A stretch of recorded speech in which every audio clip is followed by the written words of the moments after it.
At night, a burly man stands on the rooftop observing. When a beautiful and slender woman heads home alone, he follows her. At the same location, the criminal strikes again. Suddenly, a passerby hears the screams and scares the criminal away.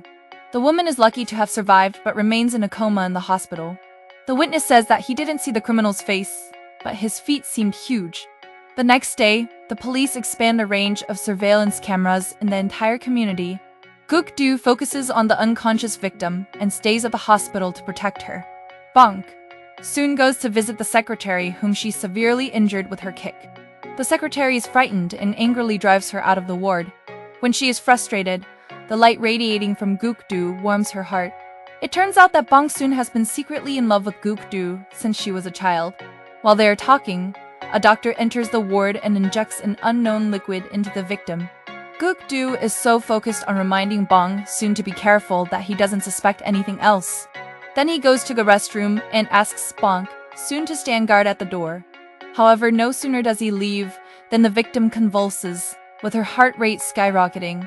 A doctor picks her up on a stretcher and says he's taking her to the operating room. Thus, Bong-soon does not stop him.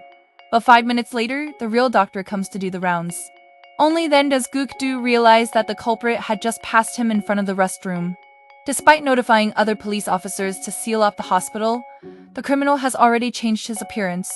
When Guk-do sees him upstairs and chases after him, the criminal has already carried the victim to his car. Guk-do is just one step away from stopping him.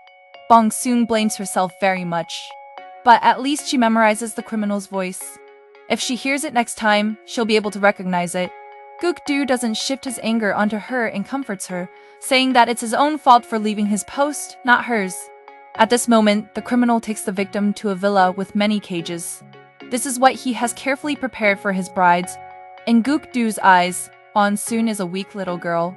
Since the criminal has seen her face, Guk-do is worried that she will be retaliated against. So he gives her a stun gun for self-defense. The next day, Guk-do even applies to protect the witness and assigns a police officer to safeguard Bong-soon. Min Hyuk is really annoyed but has no choice but to accept the double protection, which is like buy one, get one free. Now, wherever Min Hyuk goes, Bong-soon and the trailing police officer follow. He can't get rid of the cop even when he's pissing.